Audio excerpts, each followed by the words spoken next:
Thank you, Sarah, for joining. This is actually episode 4. We've started a 90-day process where I'm giving everybody a educational background in the arc of how to integrate AI into your life in a more meaningful way. So the very first episode installment was me just kind of laying down my philosophies on AI and how to use it more functionally in your life in general. I established this theory called universal loop theory, one where a singular circle is called an alpha loop. That's one person asks a question to a chat, you get one answer back. You've got beta loops, which are almost like a spring. And that's really what I'm trying to get a lot of our users here educated on. How do you take your AI technology that you spend so much money on and so much time really cultivating and building back context, and how do you get it out of that singular circle mentality and going back to these hyper sticky loops that actually become very well informed and can actually be the transformers in your life or your business or your relationships. But then there's also, some bigger, broader themes when it comes to how do you stack some of those loops together to create even more sizable change. I call those sigma loops, or sigma in the Greek context means sum of. Delta means change. So how do you create an organizational change? And then omega is just your universe. So in your industry or in life in general, where do you fit into it? So really setting up that loop ladder and the types of loops people could be running was episode 1. And then we've had a couple of folks in here since then that have laid down frameworks that they use to really take advantage of AI technology and how do you build basics. We had last week, our speaker was Hank Lieber, who's a founder of a company called Stanify AI, and they really embed themselves into the comment section of social media and mine for insights, turning those insights into future creative outputs for brands and stuff like that. Today, we're kind of in a transition zone. So we're going from building the foundation into, kind of getting into your brand identity and how do you build a brand essence online, what makes a brand cool, and how can AI be a driving force in that. And then eventually down the road, say between the end of July and between the middle of July and middle of August, we'll be getting into more scalable enterprises. So talking more about using AI to build agentic workforces, using AI to scale your paid media engine to help you out on Shopify or whatever selling platform you utilize and stuff like that. So today we chose to have you on the show, obviously, because I think you have a really interesting backstory.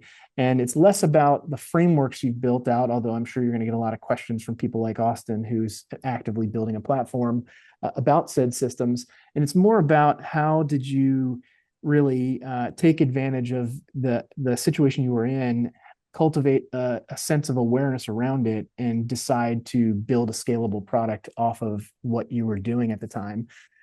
So with that, I've titled this episode Building from the Wound. And for our audience members, as always, one conversation, one open loop. We're going to go ahead and dive into this loop with Sarah right now. This is a story of grief, a story about rebirth, and a story about displacement. And what I love about this is it's very kindred to me. You guys all know my story in sense of what happened with me back in the winter months, and how I had a situation on my hand where I had to figure out a way to lose weight very quick. And I built out some prompting and wound up going through my struggles to get to the other side, which led me to founding this cohort, which leads us to today. Sarah had a very similar arc, but obviously in a much, much different way. And we're going to dive into that in a little bit here. Solace is her company. It's built as a company to sit with you. And just a little bit of background on this. It's positioned as a always-on grief coach, somebody that you can talk to at any hour in the toughest hours of your life. It's prompted journaling, so it's similar to using the loops that we talk about, but you're writing things down, you're making sure you're capturing and you're archiving things and keeping them in your life. It's about turning memories into tributes, but then it's also about how do you connect the dots in the after estate world. So we do have a bunch of people in our ecosystem right now, whether they're in our cohort or if they're friends of people in our cohort that do deal in transformational wealth and estate planning. So this will probably be very relevant to some of those folks as well. This is the headline, obviously. This is what a lot of people know Sarah for. It's functionally zero employees, right? When me and Austin met each other, his first brief to me was, I want to do this thing, XYZ, but I want to add zero headcounts. So I think this will speak to him in a unique way. So Sarah built her company Solace on the platform Autos, which is effectively, we'll get into the Q&A with Sarah where she talks a little bit about Autos and why she chose to use that platform. But imagine it being a world where you're asset light. So it's got agents deployed into the platform. You can build on top of it, and it will essentially drive your functionality of the business that you create, but it doesn't necessarily build a brand for you. So you have to build the stickiness and the interactivity and the thing that makes the product so charming and easy to talk to, but Autos will scale the infrastructure underneath of it. And that could be good, that could be bad, and I'm happy to get into that as well, because the way you guys can think about that is, while it does take a bunch of the a lot of the infrastructure and the need to manage employees off of your hand, it functionally puts you in a position where you're renting the platform and you're building your brand on somebody else's rails. And so I'm very fascinated to get into a conversation with Sarah about whether she plans on sticking with that long term or if she plans to migrate into something that she builds. But her story is pretty cool. She was part of, she'll have to help me with the language. She was part of a cohort, which I assume is part of like an accelerator type program that Autos had built out. They gave her some money to build on their platform. They also made some additional funding available to scale. I would imagine it's something similar to a line of credit, or maybe slightly different type of instrument. But instead of taking equity in the company, like you would expect in this type of an environment, they do everything based on a rev share. So that reminds me of programs with companies like Stripe and things like that, which Simon knows all too well about Stripe. But zero traditional employees, which is the headline that attracts the newspapers to talk about this business and to talk about other businesses as well. I think it's pretty cool. Sarah could probably talk about if it's fun having her name in articles along with Sam Altman. I imagine Simon would think it's not very cool, but I think it's kind of cool, right? You hear, because Sam was the one that predicted that there will be a one-person billion-dollar company out there eventually. And while Solace is not there yet, we are going to knock on wood and hope that we come back to this episode and have some receipts that we talked to Sarah Gwilliam before she was too famous to talk to us anymore. So we're hoping she becomes the first one-person unicorn. But that's their frame. That's not necessarily ours. Our frame in this cohort is not about how do you leverage technology better than the other person. It's how do you create awareness around the fact that these loops exist all around us. And what we want to be able to do is become aware of them, but also be able to influence them. So if we have bad habits, how do you reframe that into good habits and create new habits that kind of propel you out of those bad habits? And if you don't have habits, how do we create habits that are good for your person, good for your business, good for your relationships and stuff like that? But really building some of that framework off platform and bringing it into an AI environment so that AI is the assist and not the thing, right? We don't want to build businesses solely on AI. We want to use AI to tighten the feedback loops and accelerate the growth. So that is our frame. So can a solo founder hit $1 billion? And what kind of questions do we have as people that are on the sidelines getting introduced to Sarah for the first time? What do we want to know about her platform and how she's built it? That's what we're going to dive into next. So with that, Sarah, say hi to the folks that will be on video. Say hi to Austin, Simon, anybody that's here in person, Jeremy, so on and so forth. Hi, everyone. Nice to be here. Hi, Joe. Thanks for the intro. No problem. So I'm going to go ahead and stop share, and we're going to be spotlighted here for a little. Oh, Andrew joined. Andrew, How you doing, buddy? I was down in Andrew's place in Georgia on Tuesday. Great setup down there. Loved hanging out. Loved the Georgia weather was kind of like the Tennessee weather today, so we can't seem to shake this doom and gloom out here on the East Coast, or not. It's not even the East Coast. I guess we're in the mid part of the country here. But Sarah, I gave you a little bit of a setup. Give us a little bit of a backstory on like that moment of awareness that you were in. Like, what was happening in your life when you saw this stuff unfolding, you saw a market opportunity, and you decided to Yeah. seize it? Yeah. Yeah, I think I think similar to how Joe talks about his work, my work comes from a very personal place. Um, a lot of people who work in the grief or I'll say after life space do it because they've experienced loss. And so that is very much my story. But that being said, having lost my mom as a young woman, and then most recently losing my father a couple years ago, I was navigating grief in a moment as a new mom myself, and in a moment where my family was also being evacuated from the fires here in Mm, Los Angeles. So there's just this very large moment of, I'll say, multiple layers of grief and transition happening for me. And I come from a social impact and corporate systems background. And so once kind of things calmed down a little bit, I really wanted to stop and think about that experience. And so I started to really study grief. And I got a coaching certificate and I interned with a death doula. And I really kind of dove in and started to really understand that the systems that existed for grief were so structured that they didn't match the actual reality of mm, someone in grief.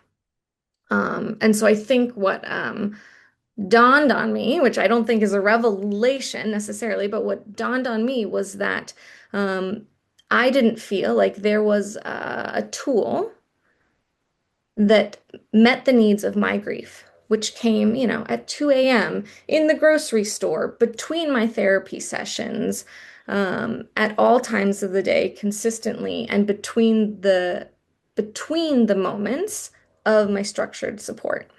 mhm. And I had started to work with AI in my corporate world, in my corporate background. AI is about accessibility, I think, democratizing access. And it became very clear to me that this could be an opportunity to really create an accessible grief tool.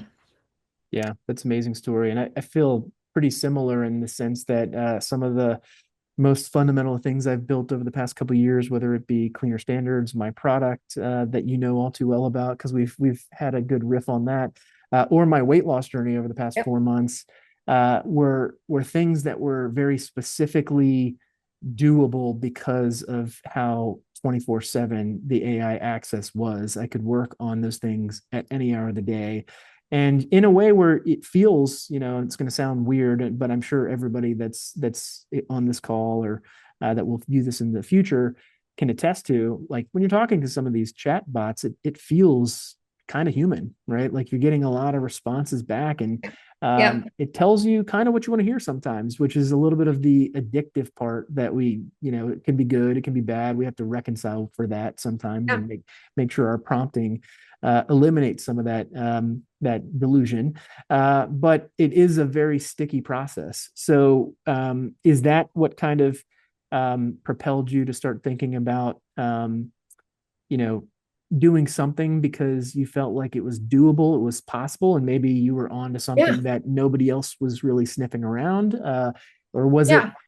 was it at all possible that like grief is such a weird thing to go through that most people go through it and then they don't want to build in that space because Yeah. they don't want to stay in that space? Yeah. So You know, a lot, you touched on a lot, Joe. Um, this is going to put us down a different conversation path, but I'll tell you, I actually set out thinking that one of One of the things I thought I could tackle was the fact that in all of this grief moment, I became the executor of an estate. And I didn't know what that meant. And this was an estate that this was a state that was across the country. It was I had to be there. I couldn't be there. There was so much policy and estate finance and management that I didn't know how to do and I couldn't do. Um, and so I actually set out thinking that AI could help me build a tool to help individuals navigate this. And instead of building the tool right away, right, I actually built through an AI platform, the Autos platform you talked about. I built ads to pilot this idea. Is there an interest in an AI-enabled tool to help people manage the logistics of processing an estate? And I got a lot of engagement on that ad. But Hmm. the engagement I got was that people just wanted to talk about their grief. Hmm. I was already a certified grief coach. So I said, well, people are responding to my ad, but not because they want what I'm offering, but because they want something else that I can also offer. Sure. So feedback loop pivoted pretty quickly because I can, because we can, because AI allows you to pivot very quickly. And I was able to both pivot ads, test that theory, and then build. And I think to your point, was able to quickly identify that there wasn't an AI grief coach out there.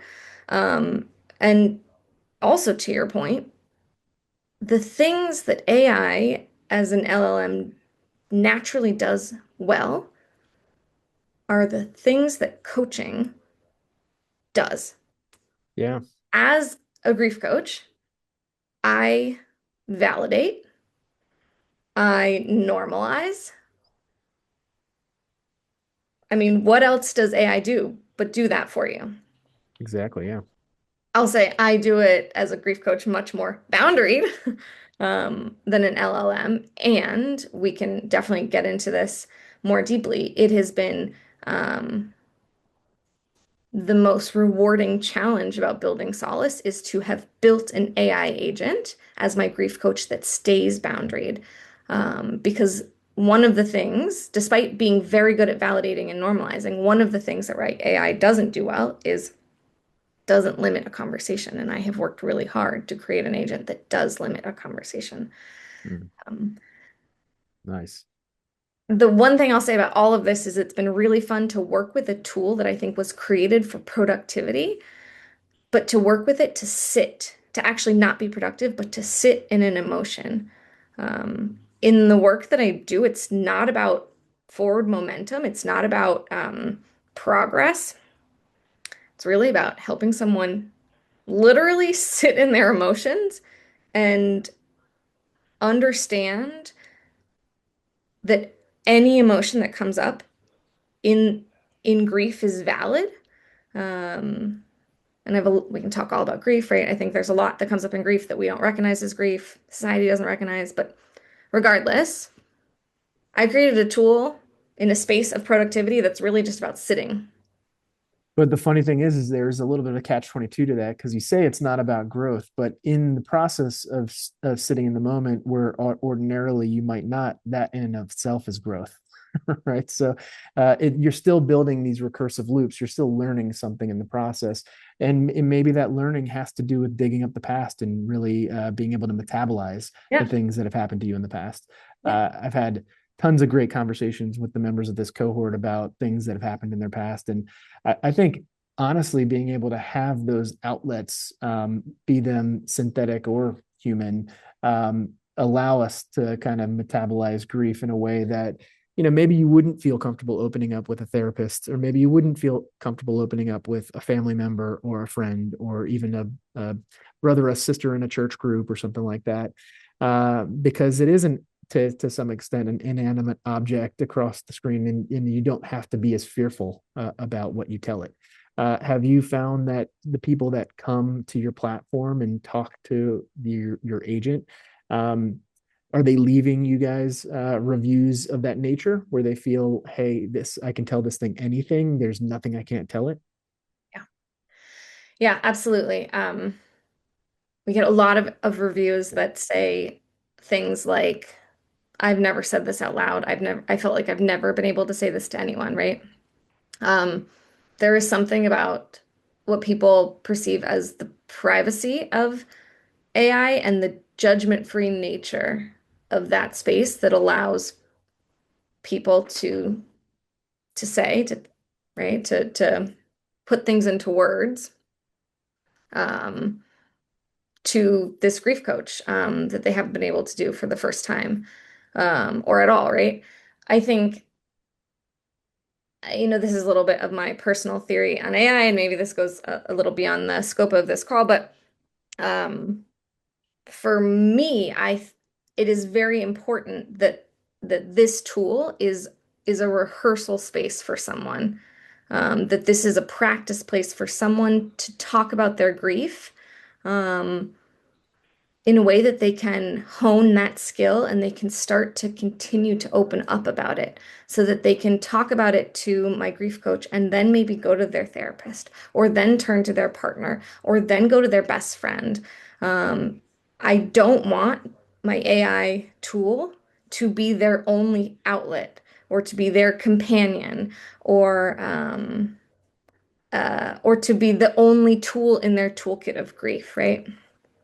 Is that, and then maybe this dovetails a little bit into Andrew's question, Oh, but I'm is that because people can develop unhealthy relationships with the synthetic agents, and there's maybe a reason why we'd want to keep guardrails on the usage and making sure that people aren't using this in replacement holistically for actual like behavioral therapy, because there's still a lot of good that can come from the human Oh, touch. absolutely. Absolutely. I fully believe that Solace, as an example, but I created my tool as a supplement, ideally as a supplement, as a tool and toolkit to support other human interaction. I think it only benefits from additional human engagement. My coach will literally keep you on conversation, about grief. If you start to talk about other topics, my coach will invite you to consider how that topic relates to your grief. If you are having an extremely long conversation, if you are talking, my coach knows what a natural conversation, I've trained it what a natural conversation flow and framework look like. If you go beyond that or you continue talking, my coach will invite you to pause. My coach will invite you to step outside, to seek human engagement, to see the sun. Things that are I think counterintuitive to what a larger LLM will do, all because I do not want to create that companionship. Um, uh, and Real quick, hey Jeremy, can you bring Andrew up on stage with us? He's got a couple questions in here that I think are relevant. And Sarah, just to give you a sense of Andrew's business, yeah, please. now that I know it so intimately, having been there on Tuesday. Um, Andrew is what I would consider a concierge. So he works with family offices across the country, across the world, even, and he helps them with their resource planning when it comes to all matters of finance and wealth planning and generational planning and stuff like that. So I find it interesting. And Austin, if you want to have a chance up here as well, I can bring you up next. But I think a couple of the guys that we have on this phone, or on this call, have very interesting perspectives because they're like the inverse to some extent of Solace, because they're also dealing with like the concierge elements of dealing with these estates while people are still alive in them. So Andrew, I saw you had a bunch of good questions. Why don't you pepper Sarah with them right now? Let's work through some of them.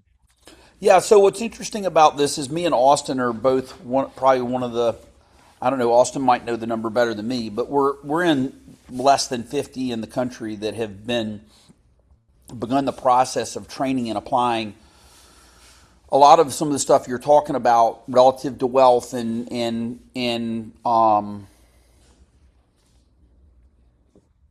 family propagation, legacy, all those things. Mhm, And mhm. so there's a guy by the name of Chip Conley, also a couple other folks, but basically, long story short, there's 100 plus roughly identified transitions between 35 and 70 that they now call midlife.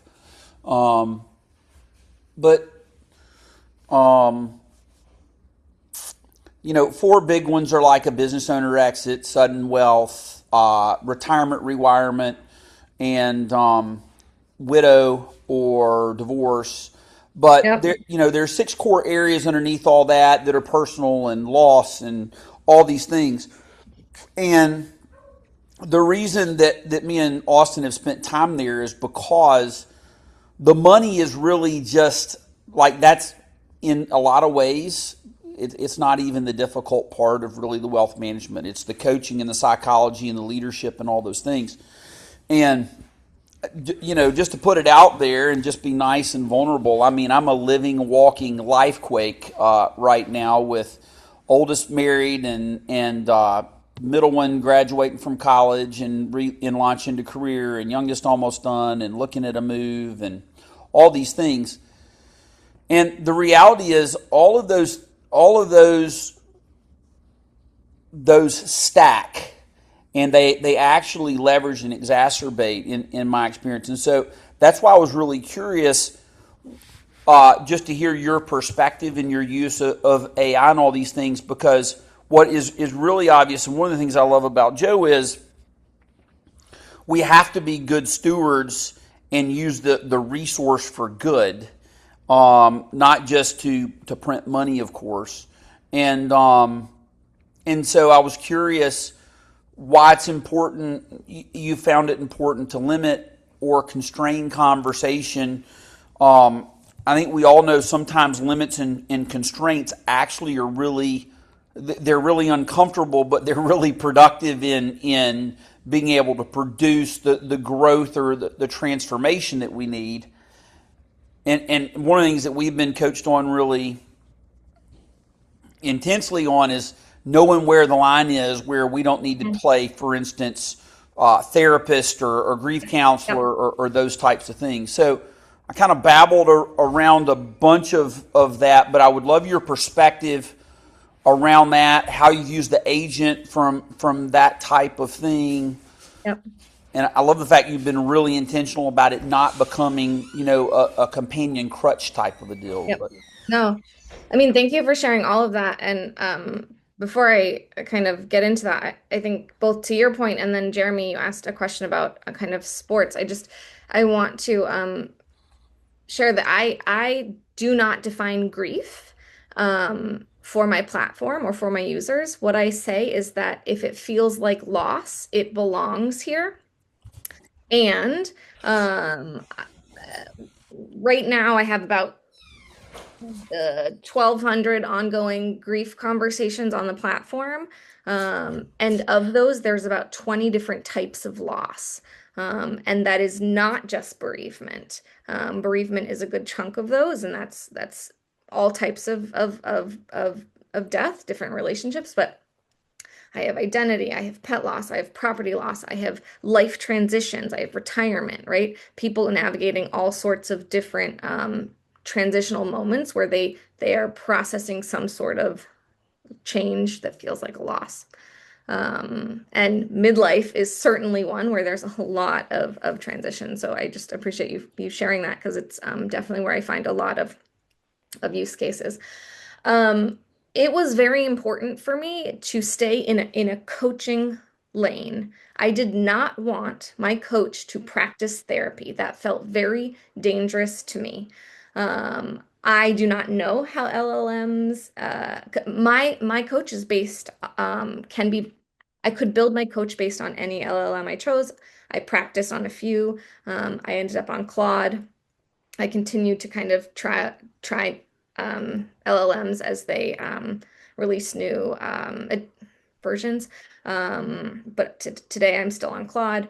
Um, and I don't I was too worried about being edging into the therapy space. So I really wanted to focus on staying in the coaching lane. So that was kind of my first guardrail. Um, and as a coach, I know what those boundaries were. Um, I invited in very early on in training my agent, a handful of clinicians to work with me, being therapists or psychoanalysts, to help ensure that my agent never crossed a therapeutic boundary. Mhm. Um, I now am part of coalitions like AI for Mental Health Coalition, run by Dr. Rachel Wood. Um, and Age Tech, which is a tech coalition for the aging community, to really think about how technology is used responsibly. These are things that were really important to me just because of, I think, the emotional risk of grief. Um, Real quick though, that was very fascinating when you told that you brought in actual therapists to review the platform and make sure that there's no boundaries being crossed.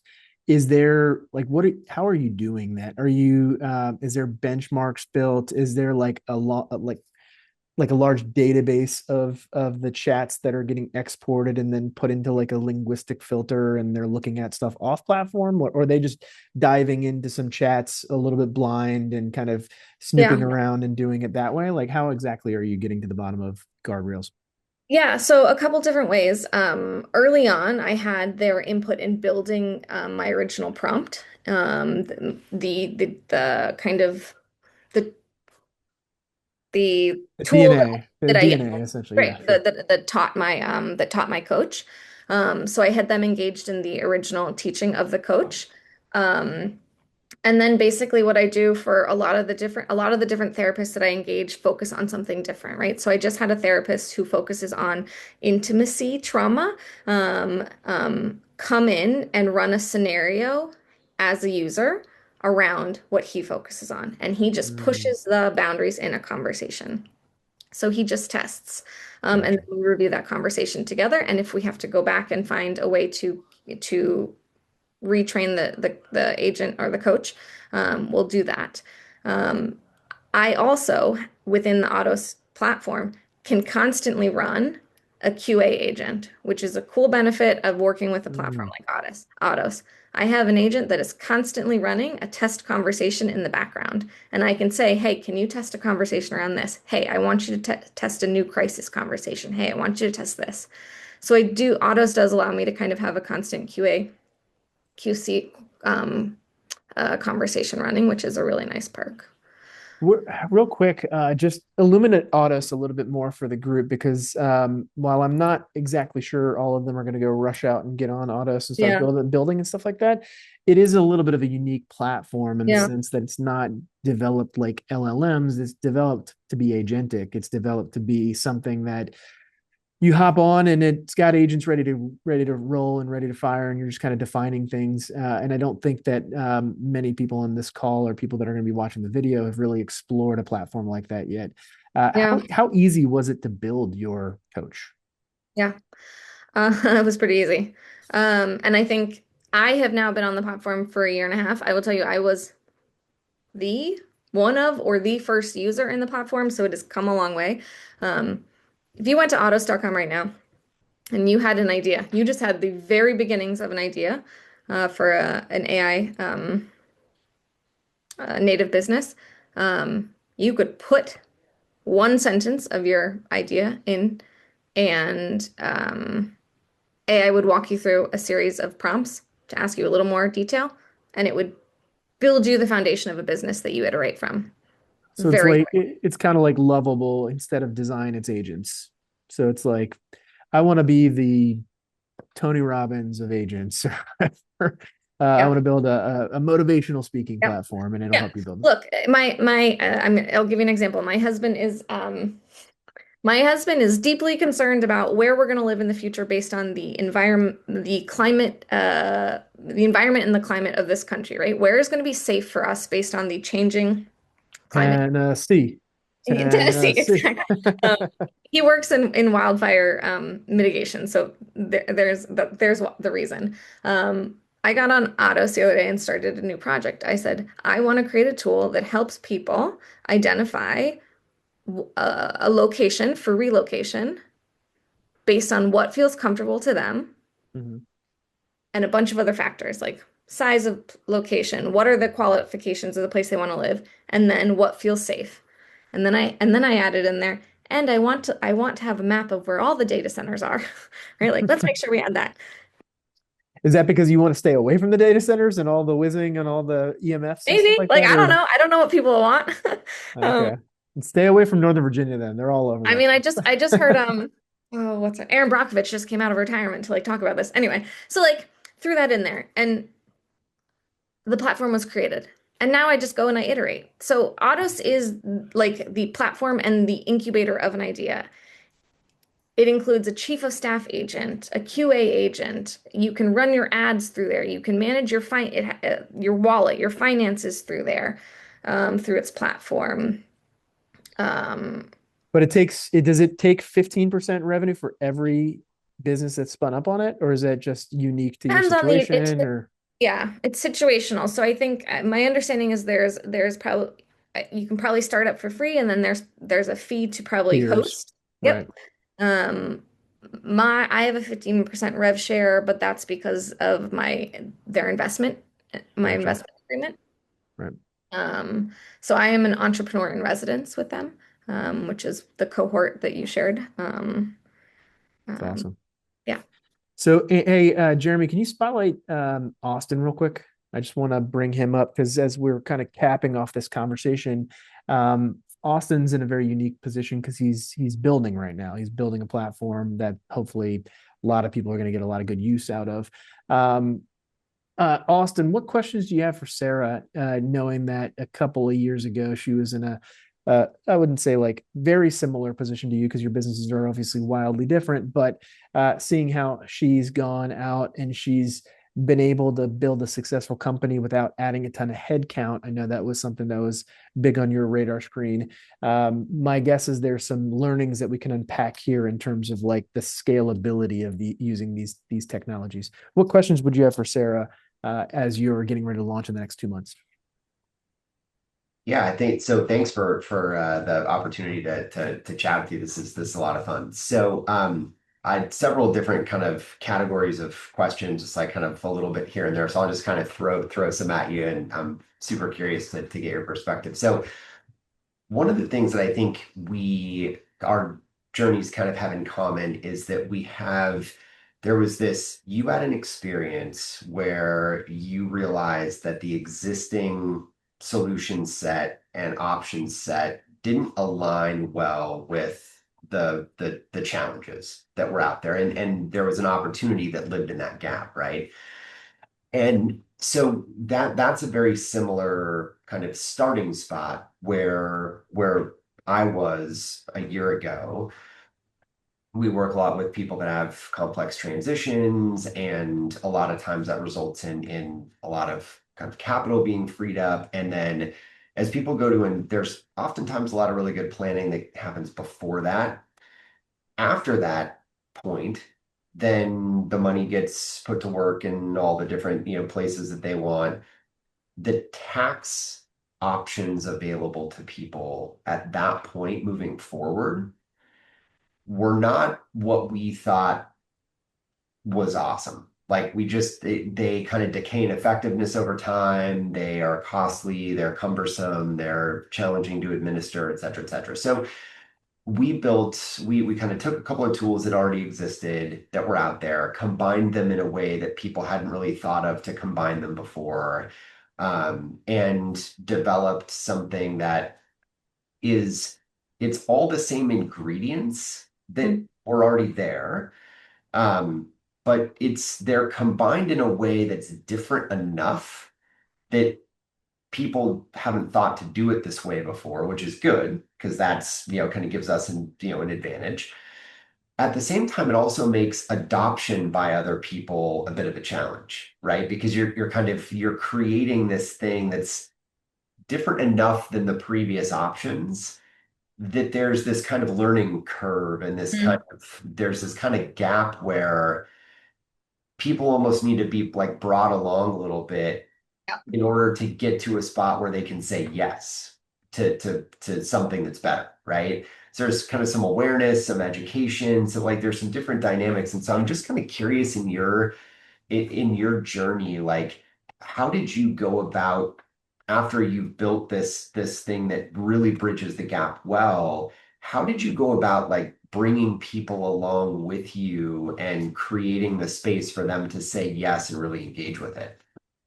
Yeah, that's really, really interesting. I'm just curious, what is the tool you're building? Is it AI enabled or AI operational on the back end or? We've so what we've done is we've used AI um as a kind of an accelerator and kind of switch hitting person on our team I see. that's kind of enabled. So the actual product itself is a an exchange traded fund. So like, you know, an index fund or whatever, there's thousands of them that already exist. So there's nothing new about that. Yeah. The way that what we're doing is that particular fund structure, it eliminates capital gains taxes on money that's inside of it and as it's managed inside of it. Mm, And people in our position, you know, we have to buy a bunch of different exchange traded funds to build a diversified mix of things so people have the right balance. So when we buy and sell between them, it still creates tax, even though inside of each one, there's no tax. And so our idea was, why not wrap the whole thing in that that wrapper so that we can basically move all the tax creating transactions in people's accounts into the fund and basically bring the fund structure into people's accounts effectively so that they just don't have any tax on the money that we're managing for them.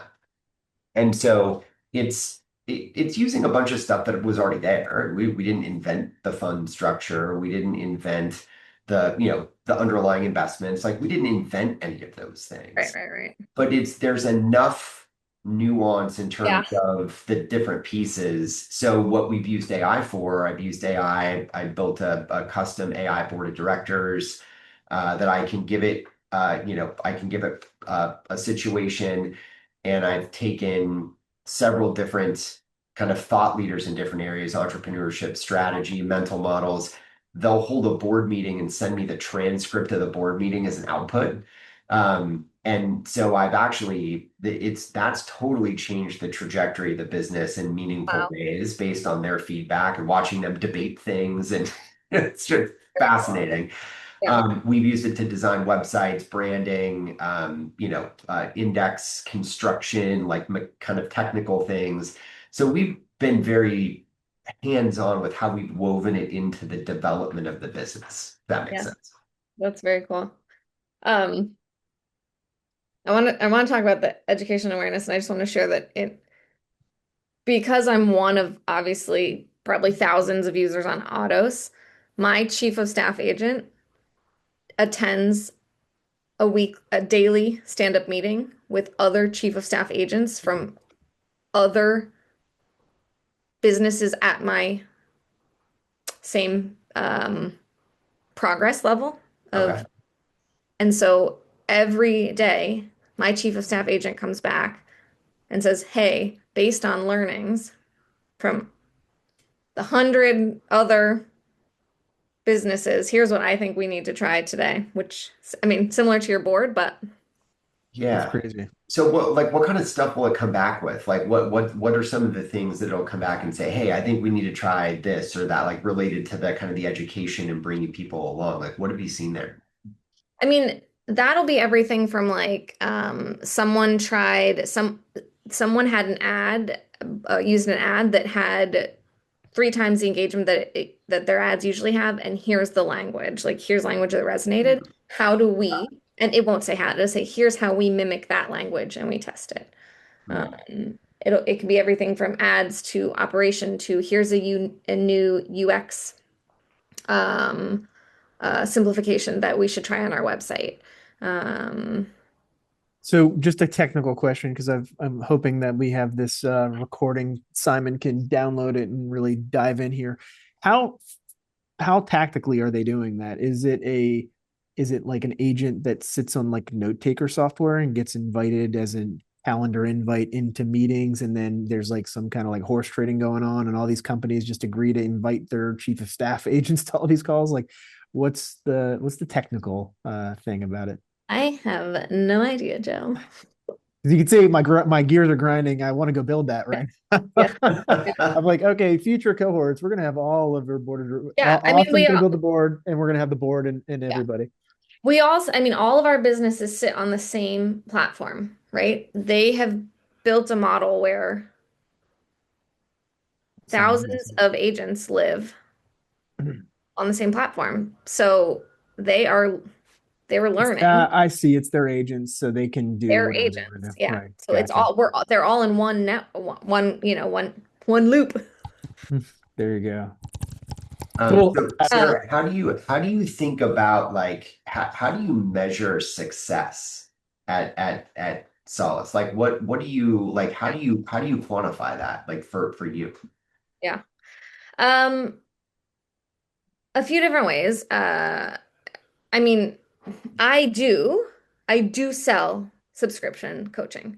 So, I mean, I have a traditional funnel that I am tracking engagement on, how many people am I driving here? I offer a free coaching conversation. That's like my real hook right now. So I'm tracking that's success for me. Do I have people coming in to a free coaching conversation?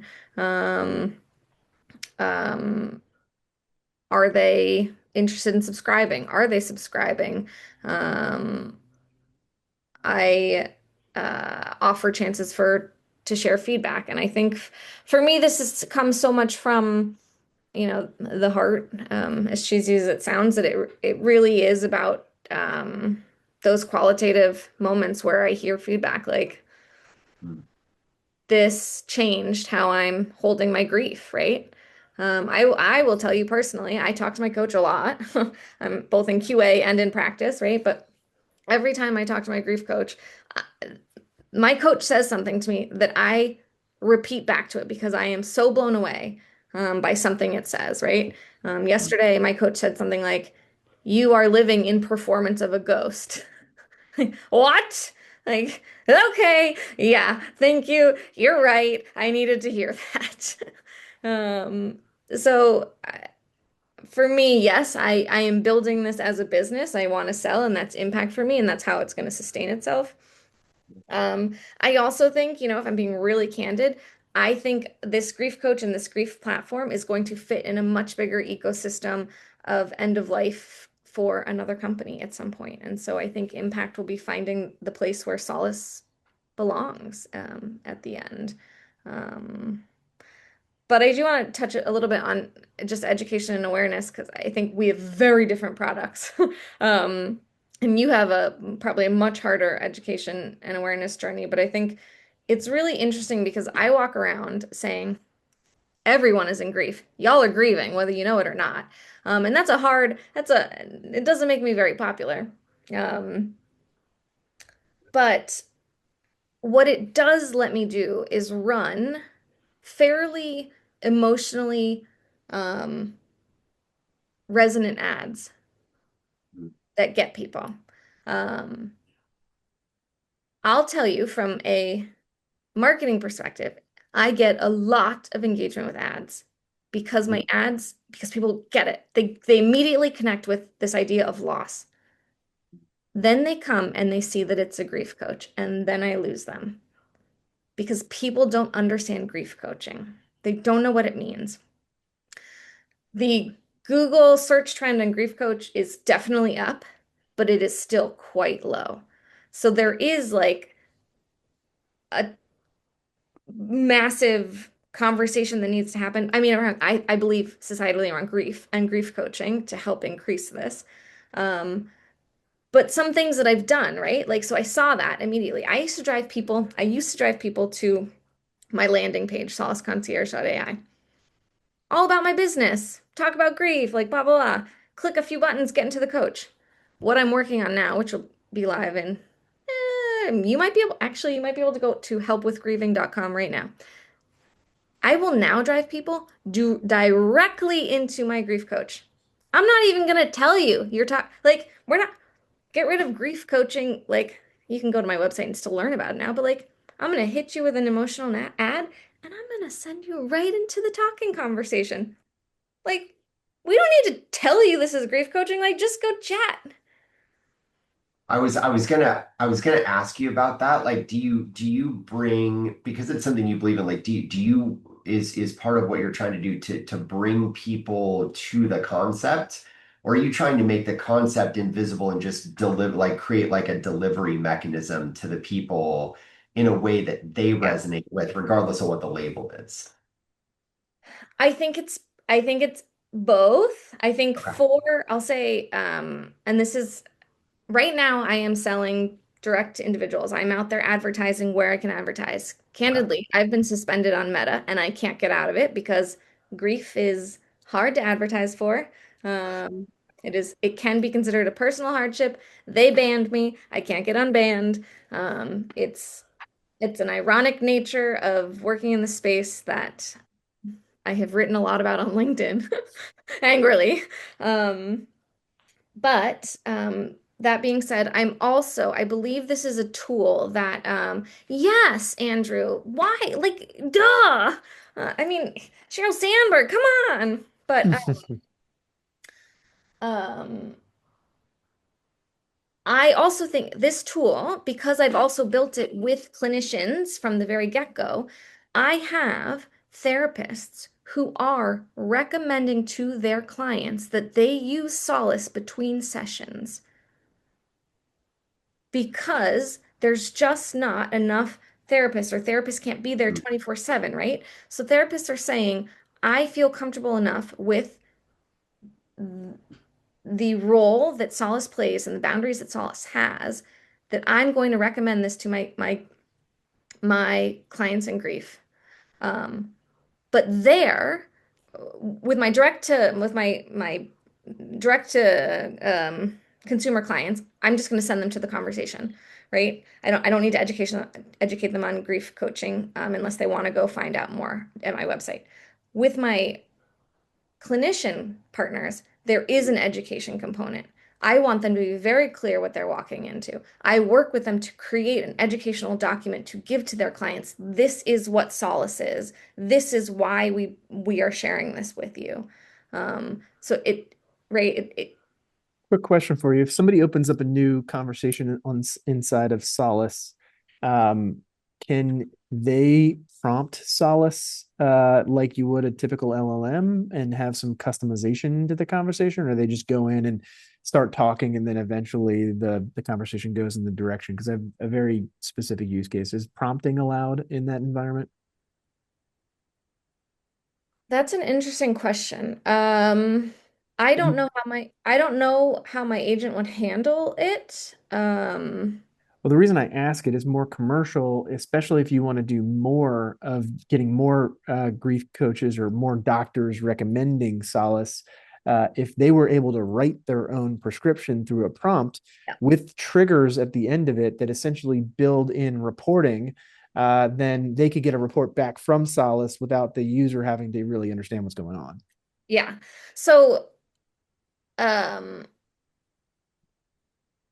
I don't know if an average user went in there and tried to prompt. That's a great question. I'm gonna go QA that today. Um, I'm working right now with a clinician who is interested in a report back on their client's use of the tool, a weekly recap of the tool. Um, just have to be really careful. There's a lot of HIPAA requirements, right?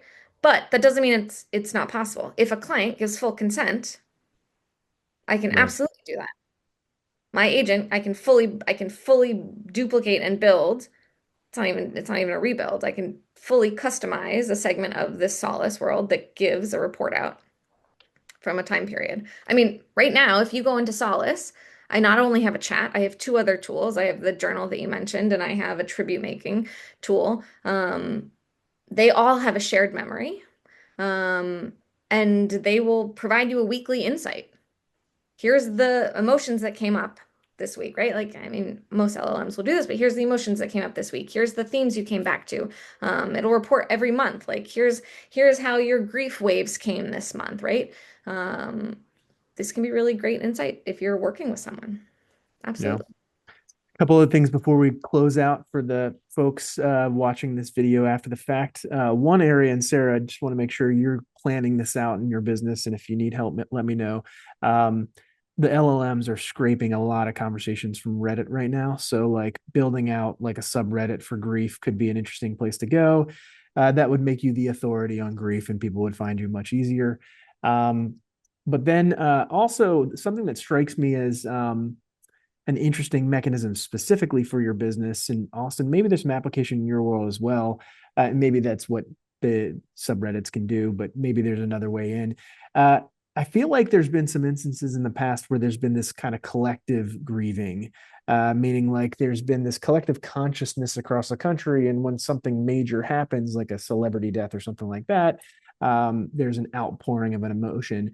Could be an interesting way to get a big conversation happening in kind of funnel it into an environment where like people can become exposed to grief counseling in a much more approachable way.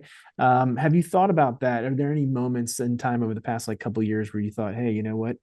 I think Solace can help all these people that are grieving. Yeah. I mean, when I talk about the types of loss, I definitely include like macro and existential loss in there because I think we all, I don't know, whatever. I mean, I certainly feel like generally the state of the world, it's pretty, Like COVID strikes me as a yeah, thing totally. when like, Totally. and it's not just like a death per se, but it was almost like the death simultaneously of 100 million Yeah, identities because absolutely. you all of a sudden had to go home, wear a mask, never go out, and all that kind of stuff, and it Absolutely. fundamentally No, changed the way we work with I things. absolutely think there can be a moment there, and I also want to be very thoughtful about how you rate. I think how you market in a moment like that. But I do think that I hope that Solace would be able to respond thoughtfully to a moment like that.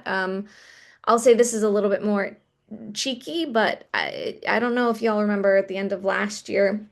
I feel like there was a lot of stuff going around, memes about like how horrible 2025 was. Like it just was a Every year there is every year. this. Okay. Okay. So, I mean, you could probably go. I don't know if I've retired the URL right now, right? Yeah, but I created 2025suck.com. There you go. You can go write all the reasons 2025 sucked on this website, and I'm gonna tell you it's gonna direct you to like, hey, go process how hard this was with Solace. Right? Like so it's a little cheekier, but like and I remember my friend Katie was working for Calm during like one of the elections, and it was like yes, yes. very hotly debated, and they did a little like 30 seconds of Yep. Calm, like so Yep. people would relax a little bit. It's fun. I was working in civics when they did that, and I thought it was phenomenal. Um, There's got to yeah, be a hell of a good market for that for folks who've been through divorce or had yeah, a spouse cheat on them. yep, You yep. could just call it vent.com. Then it's probably taken, but sure, Vent.io, get the IO, make it more technical, AI related. I mean, Andrew, like when I think, I mean, I want to work with veterinary hospital, veterans organizations, estate managers. I'm starting to talk about employers and how this is an employee bereavement benefit. Like you name it, I can figure out how grief fits into that industry, into that space. Um, yeah. Anyway, Well, that's awesome. Well, I think thank that's what we got for you guys right now. But this has been great, Sarah. Appreciate you coming on.